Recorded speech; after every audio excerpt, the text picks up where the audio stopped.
Bonjour les amis, c'est Dimitri pour la chaîne Pipo Info et pour aujourd'hui pour mes pronoms, donc on est le samedi et donc il n'y a pas trop de choix dans le coupon, je veux dire il y a 3 rencontres en Italie, il y en a 2 au Portugal, c'est quand même pas des grands risques à prendre, donc là je vais me baser seulement sur 2 rencontres aujourd'hui et il faudra attendre demain et dans la semaine quand il y aura plus de rencontres et surtout le 7 août quand on aura la Ligue des Champions si tout va bien avec le confinement. Puisque je vous dis qu'en Belgique, on est obligé de remettre le masque, sinon on a des amendes à 250 € à l'intérieur des magasins, comme je suis maintenant là, et à 125 dans la rue quand on marche. Donc voilà, si tout va bien, il faudra patienter encore quelques jours pour avoir plus de choix dans le coupon. Aujourd'hui, je vais me baser dans la rencontre Napoli-Sassuolo, les amis. Donc Napoli qui a 56 points, alors que Milan a 60 points avec le match nul qu'ils ont fait hier contre, attendez, comme ça je ne me trompe pas, donc contre l'Atalanta. L'Atalanta qui a même raté un penalty hier. Donc comme je vous disais dans cette rencontre-là, je vais prendre ce risque-là.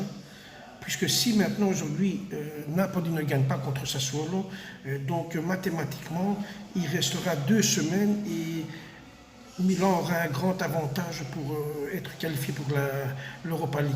Donc je vais prendre ce risque-là. Je vais mettre Napoli gagnant à 1,55. À partir de là, pour ceux qui veulent remonter les cotes à 1,55, 2 propositions. Napoli gagne et over 2,5, donc la cote va monter à plus de 2 contre 1. Et les 2 équipes marquent, et toujours ou Napoli gagne, ou alors les 2 équipes marquent et over. Là, il n'y aura pas de grande différence, donc même si au cas qu'on a 1-2, on a dit merde, on a joué par ce côté-là, ils ont fait l'inverse. Donc, soit vous jouez les 2 équipes marquent et over 2,5, donc de qui gagne, on ne va pas casser notre tête. Ou sinon, alors comme je vois vraiment Napoli gagner, Napoli gagne et over 2,5, comme ça vous aurez une cote supérieure à 2 contre 1. Dans ma deuxième rencontre, je vais aller dans une rencontre sans importance, je dis bien sans importance, c'est au Portugal, le grand derby avant des années, on aurait dit, c'est Benfica Sporting Lisboa, il y a aussi Benfica et Porto, mais là aussi c'est pas un mauvais derby. Benfica qui est deuxième du classement, mais c'est fini mathématiquement pour le championnat. Donc c'est bien Porto qui a pris le championnat. Et de l'autre côté, nous avons Sporting Lisboa qui est troisième au classement. Donc ils sont tous les deux dans l'Europe, il n'y a aucun problème. Moi, dans cette rencontre-là, à part la victoire de Benfica 1,77, je vois qu'il y aura aussi un over 2,5. Et possibilité, les 2 équipes marquent et over 2,5. Ce sera tout pour aujourd'hui, les amis. Malheureusement, pour les 2 rencontres que je vous donne, je ne vais pas aller chercher maintenant la conférence Angleterre, les Australiens, la Biélorussie, la Birmanie, la Corée, je ne toucherai pas ça. Et je suis désolé vraiment pour ma vidéo courte.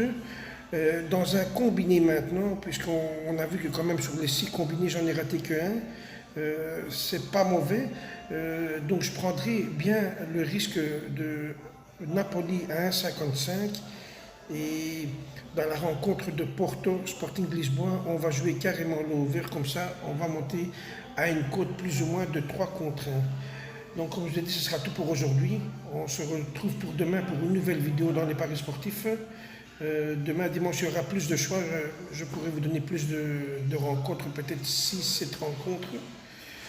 C'était Dimitri pour la chaîne Pipo. Abonnez-vous, activez la cloche de notification pour recevoir mes vidéos à temps. Et n'oubliez pas de liker la vidéo si vous avez aimé. C'était bien Dimitri, je vous remercie à tous. Un grand merci, à bientôt.